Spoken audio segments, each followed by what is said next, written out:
Hello guys, welcome to my podcast. Today I'm gonna talk about grammar translation method.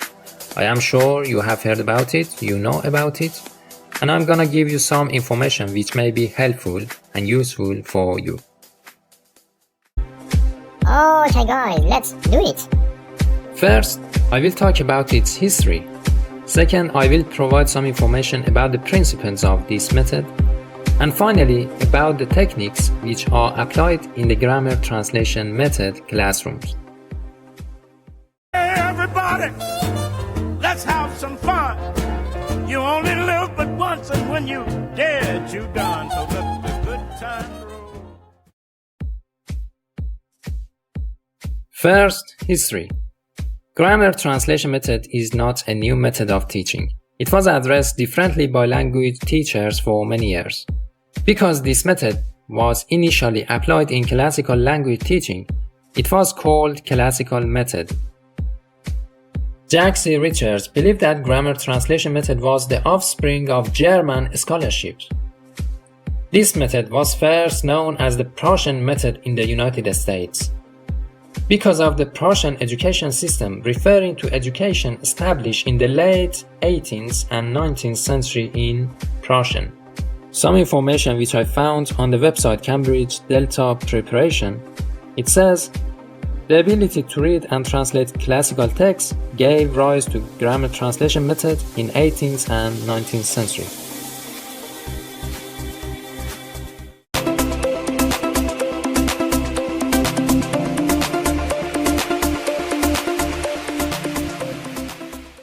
After understanding the root and the history of the grammar translation method, now is the time to become familiar with the principles of this method in the language classroom context. Based on the book called Techniques and Principles in Language Teaching, written by Larsen Freeman, the grammar translation method has several principles. Number 1. A fundamental goal of learning a foreign language is the capability of reading the literature written in that language. To do this, learners need to learn about grammar structures and vocabulary of the target language. So, in this method, literary language is superior to a spoken language, and a student learns about the culture of target language only in the literature of the target language that the students are reading. Because all they need to memorize all the vocabularies and grammar structures, it is believed that this kind of method is going to help students to improve their mental activity and intelligence.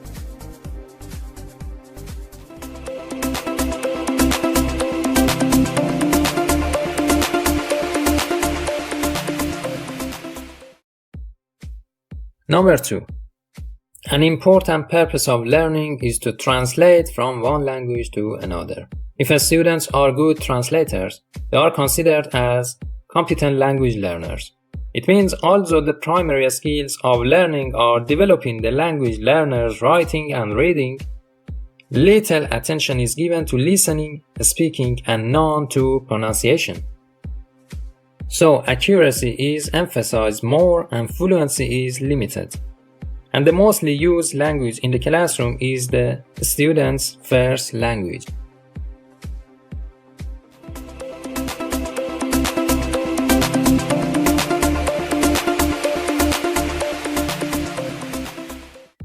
Number 3.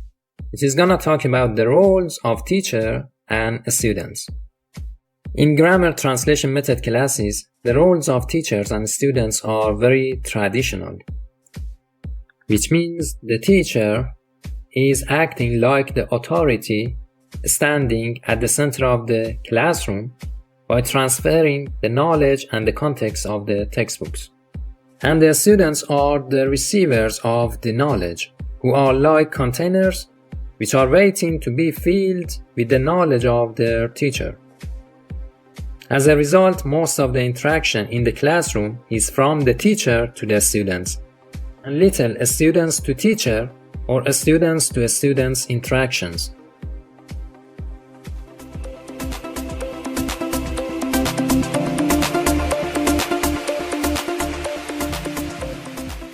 Number 4. Students study the form and grammar deductively. What does it mean by deductively?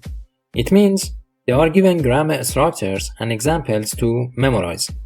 Then they are asked to apply all the memorized rules to other examples. Number 5.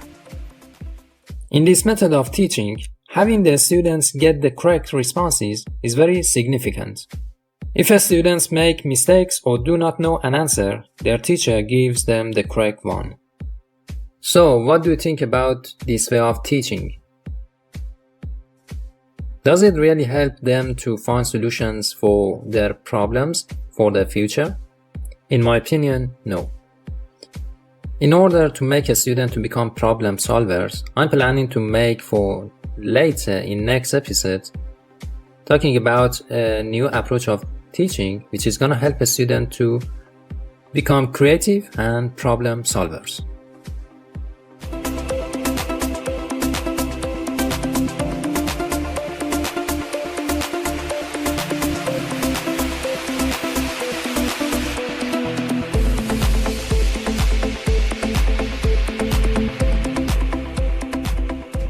The last section of this part is going to talk about the techniques which are used in the grammar translation method. According to my findings, there are some techniques which teachers can use and apply in their classes in order to teach based on grammar translation method, which are translation of literary passage, reading comprehension questions, synonym and antonyms for words, deductive application of rules, fill in the blanks with new vocabulary and grammar items, memorization, and composition by writing about a topic in the target language.